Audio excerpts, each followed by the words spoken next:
volvemos a encontrar en la Minga Sin Fronteras.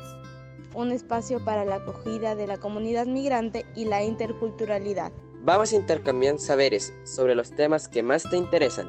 Educación, Trámites migratorios, Derechos sociales, niñez y adolescencias. logement, etc. pregunta, opina y comparte. Ahora comienza Minga Sin Fronteras. Minga Sin Fronteras a commencé.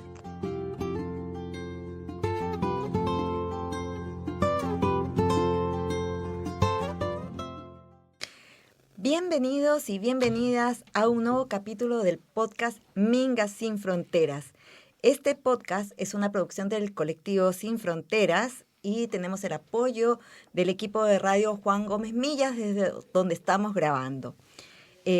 También queremos agradecer a Revista Sur que en forma permanente está subiendo este podcast a sus redes también y nos ayudan a difundir. Y recordarles que este podcast está saliendo por Radio Juan Gómez Millas, por Spotify y YouTube. Y luego además vamos durante los próximos días los estamos subiendo a Instagram, TikTok y Facebook. El tema de este podcast es pobreza y su impacto en la niñez. Negra, samba, negra, samba.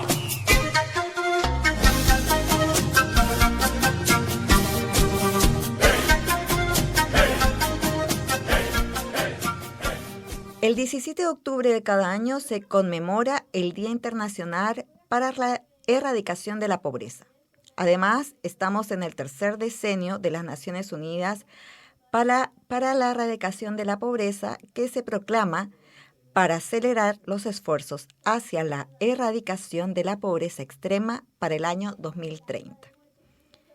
Vivir en situación de pobreza durante la niñez condiciona el futuro de los niños y las niñas. Se asocia con mayor probabilidad de bajo peso al nacer, retraso en el desarrollo psicomotor, dificultades de aprendizaje y mayor exposición a contextos de violencia o inseguridad. En Chile, la encuesta de caracterización socioeconómica CACEN del año 2022 determinó que la pobreza afectaba al 10% de la población infantil chilena, pero en el caso de la niñez extranjera, un 18% estaba en situación de pobreza. En cuanto a la pobreza multidimensional, que considera diversas privaciones, la encuesta señala que el 17% de la niñez chilena vive esa situación. En el caso de quienes nacieron en el extranjero es mucho mayor. 37% de los niños y las niñas que migra vive en situación de pobreza. Estás escuchando el podcast Minga Sin Fronteras.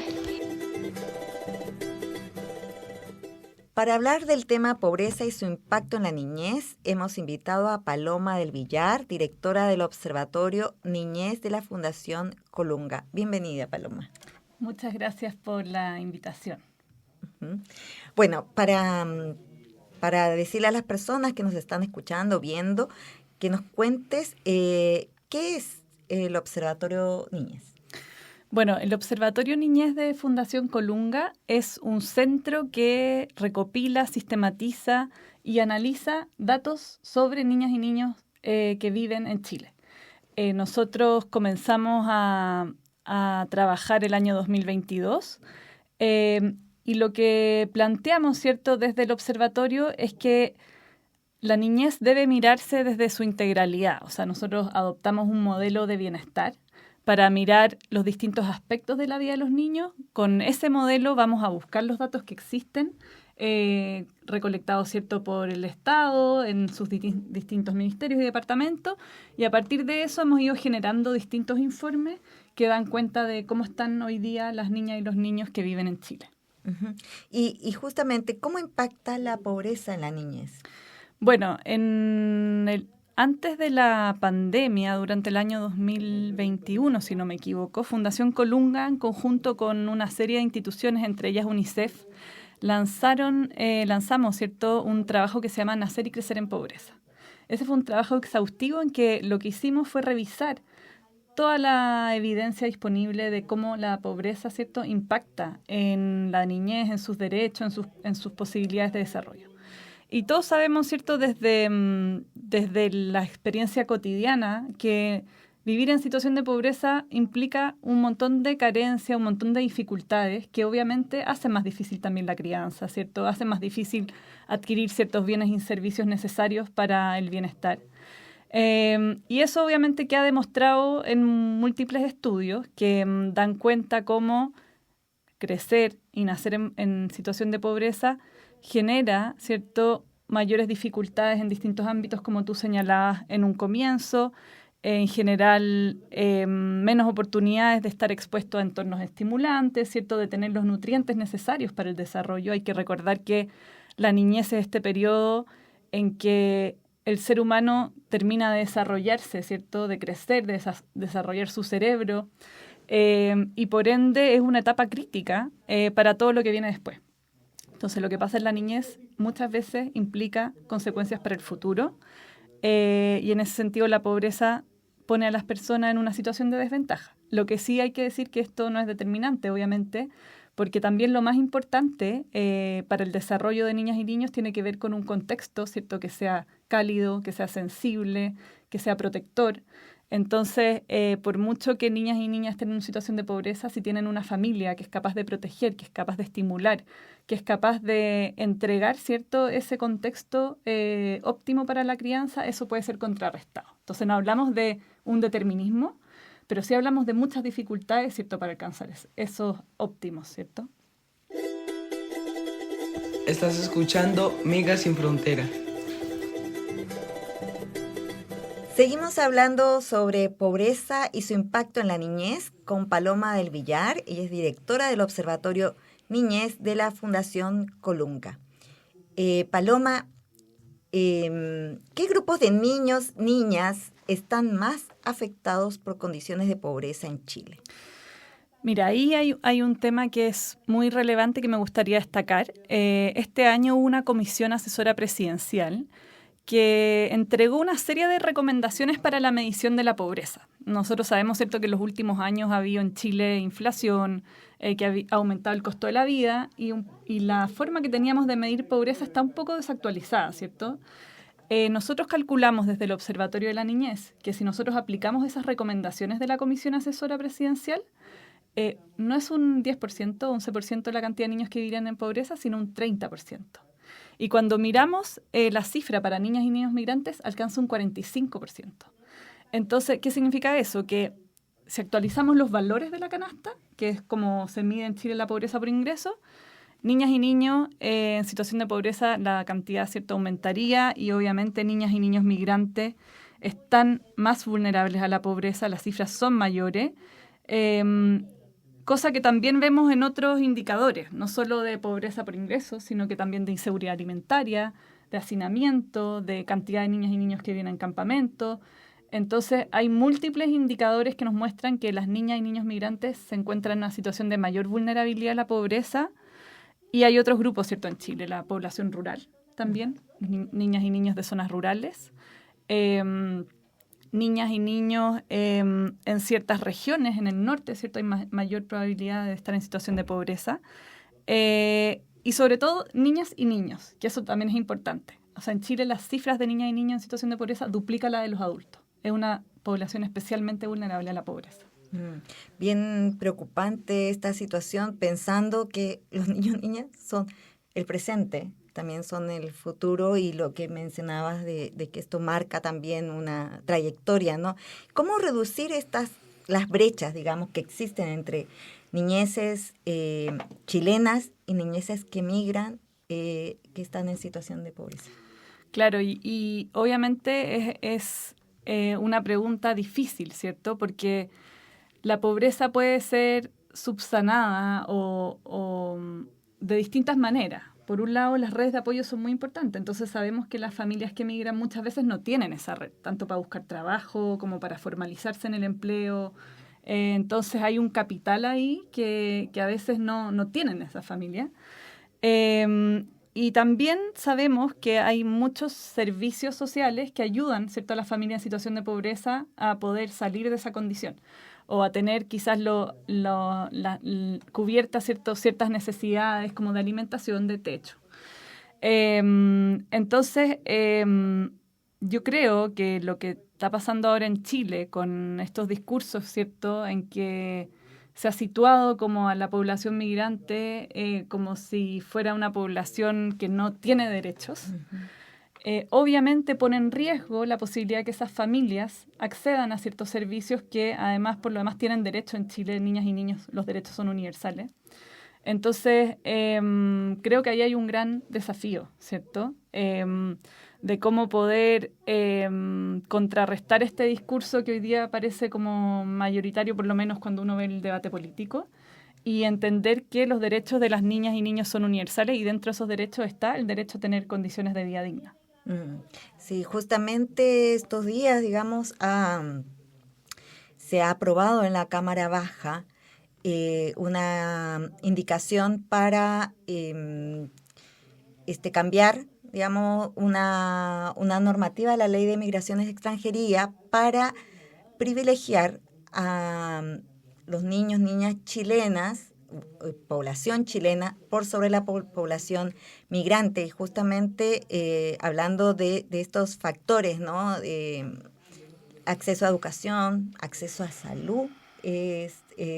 Bueno, todavía como que no vemos, pero probablemente por estar en un proceso electoral esto se siga avanzando, ¿no? Claro, yo creo que es difícil que eso avance, porque tenemos en Chile, o sea, eso atenta contra el principio de no discriminación. Nosotros tenemos la Ley de Garantías de Derechos de la Niñez que establece, ¿cierto?, que los derechos son universales para niñas y niños sin discriminación. Nuestra Constitución también lo establece.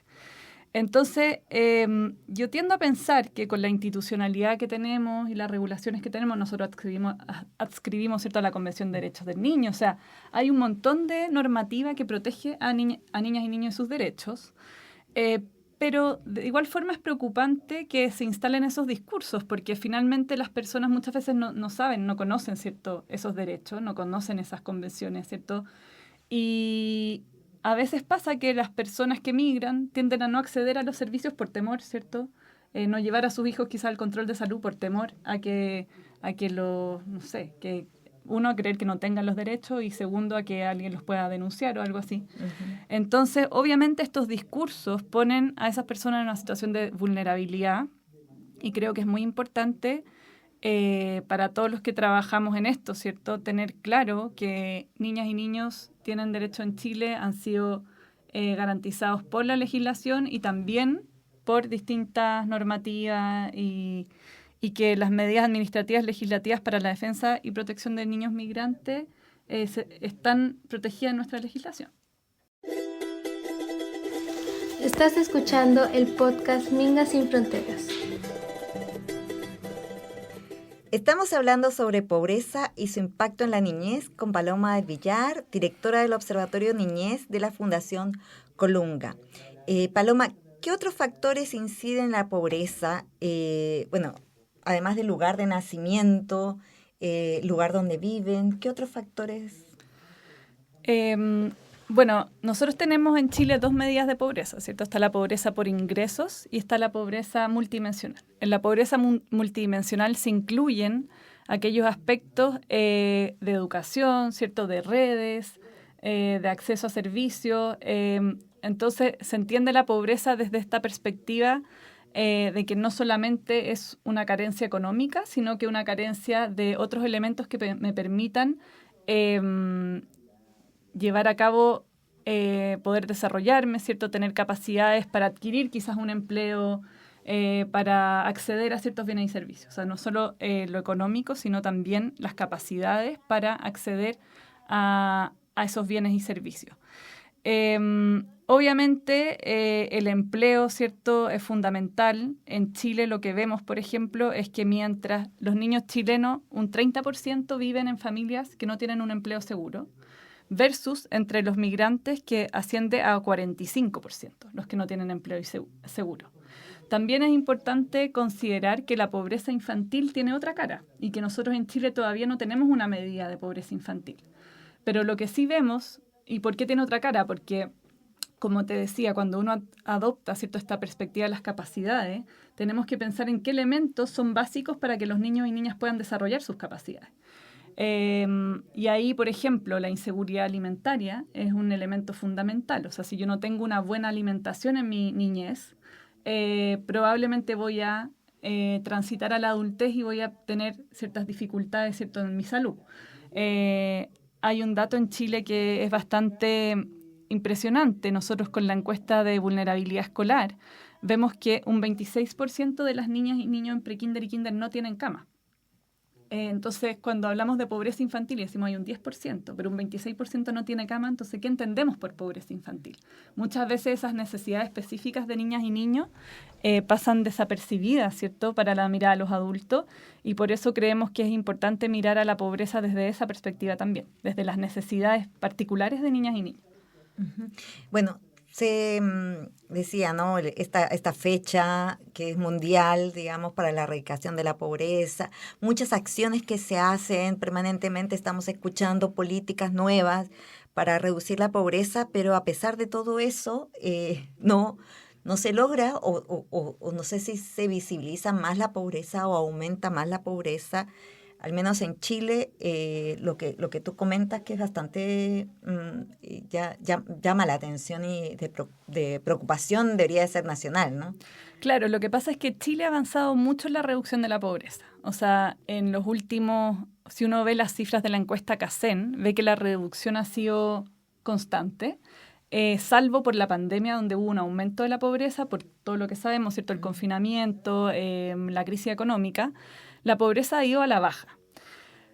No obstante, también sabemos que la pobreza cambia y cambia su cara, y por eso hoy día está esta comisión asesora que propone otra medida y que, como te decía previamente, si aplicamos esa medida tenemos un 30% de los niños viviendo en condiciones de pobreza.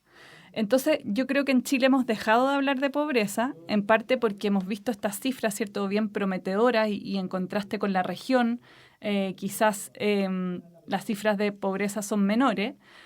Pero cuando entendemos que la pobreza evoluciona, ¿cierto?, que hay que actualizar la mirada, que las necesidades también de las personas en una sociedad como la chilena van cambiando, es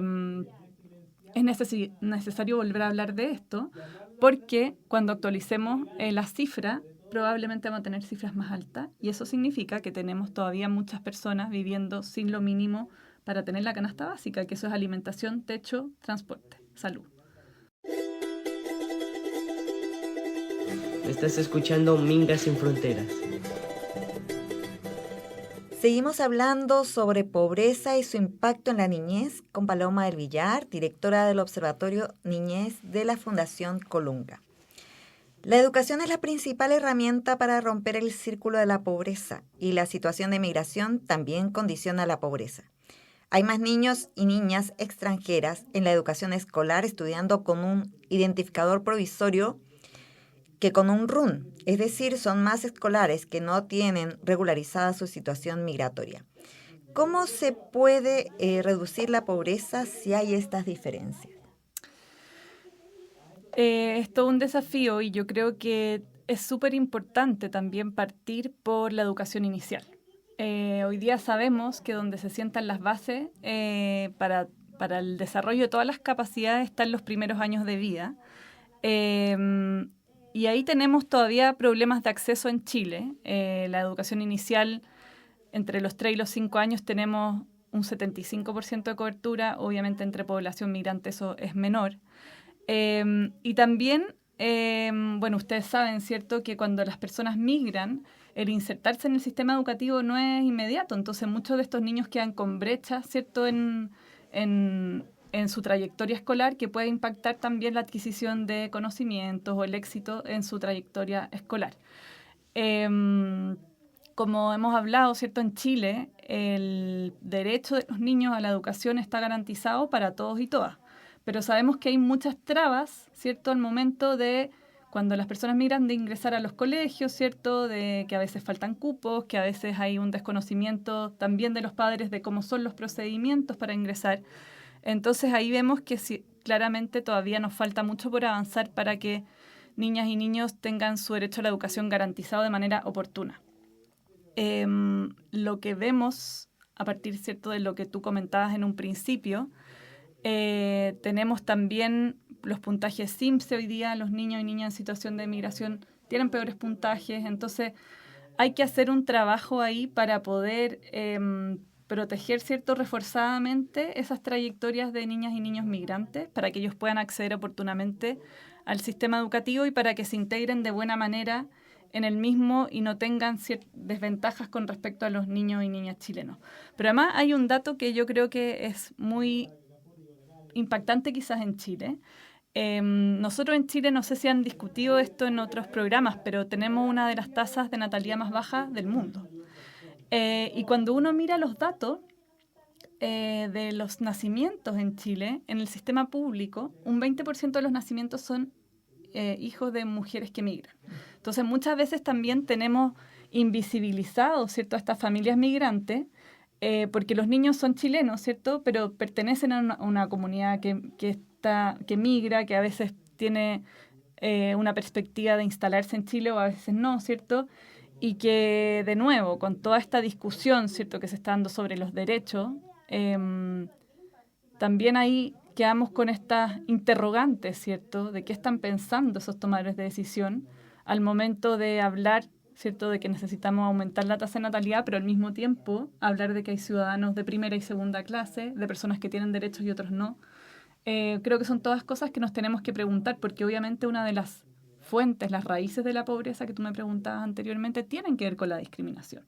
O sea, la pobreza es un fenómeno económico, pero también es un fenómeno social que muchas veces tiene las raíces en patrones discriminatorios de la sociedad que se instalaron hace mucho tiempo, ¿cierto? Las poblaciones indígenas en Chile son más pobres que las poblaciones no indígenas.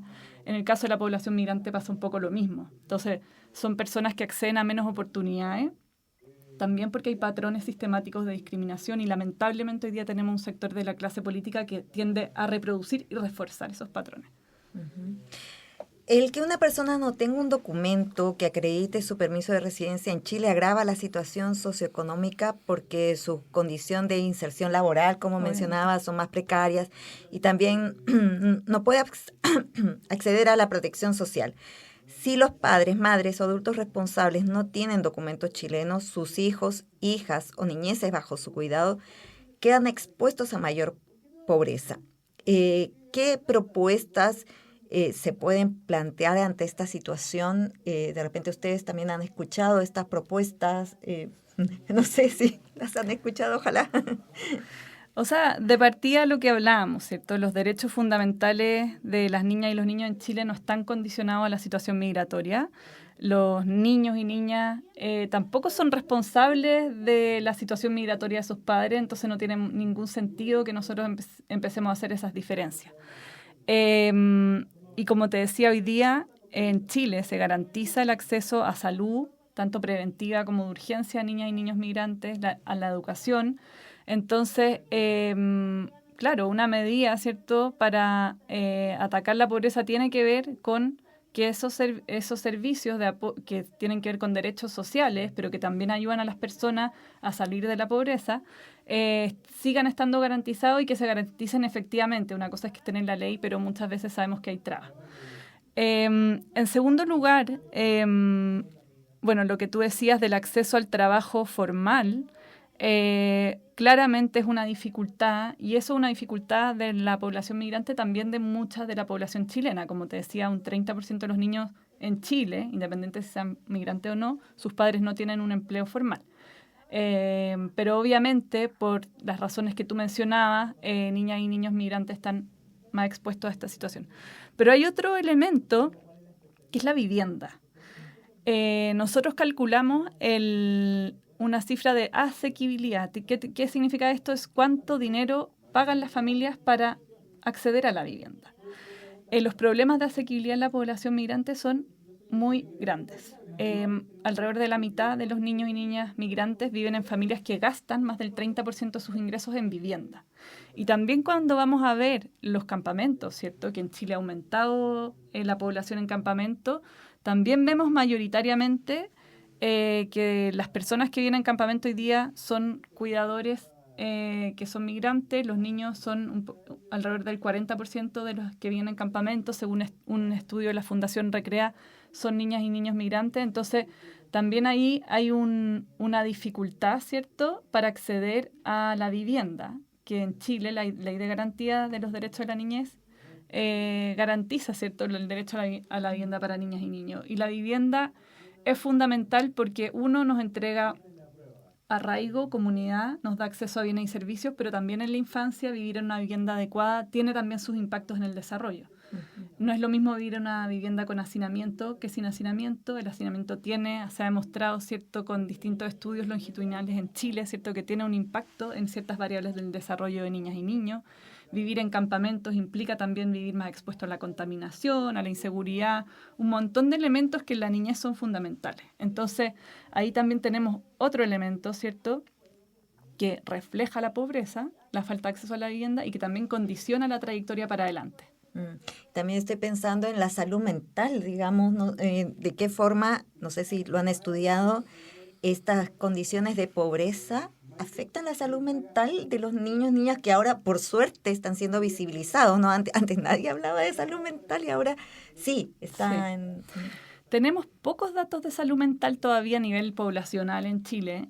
Nosotros, parte de los indicadores de nuestro modelo de bienestar y que hemos recopilado es un indicador que nos permite hacer comparación. En la encuesta nacional de polivictimización se aplica una escala de depresión y ansiedad. Y lo que vimos en esa escala, que se aplica a una muestra de más de 15.000 niñas y niños en Chile, es que entre el 2017 y el 2022 aumentó de 14 a 22% la cantidad de niñas y niños con problemas de salud mental de esa índole.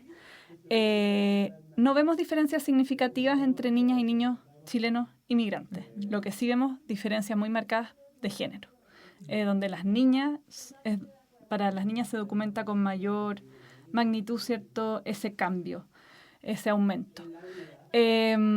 Como te decía, obviamente la salud mental es un resultado, ¿cierto?, de un montón de cosas. Tiene que ver con las condiciones ambientales en las que viven las personas, las relaciones que se pueden establecer.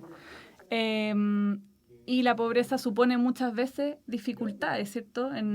Como decías tú, falta de oportunidades, falta de un entorno saludable, de áreas verdes, de una alimentación adecuada, y todo eso puede impactar en la salud mental.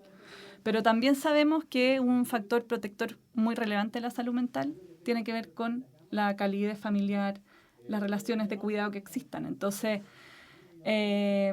también en ese sentido, las familias son las constructoras también de la salud mental de sus niñas y niños. Y ahí, bueno, necesitamos más investigación para ver esas diferencias entre la población migrante y chilena. Ese dato que nosotros manejamos, al menos no vemos reflejadas esas diferencias todavía. Uh-huh. En un estudio también que trabajamos en 2019, antes de la pandemia, de niñez migrante con UNICEF, tampoco veíamos esas diferencias entre niñas y niños migrantes y chilenos. Negra, samba, negra, samba.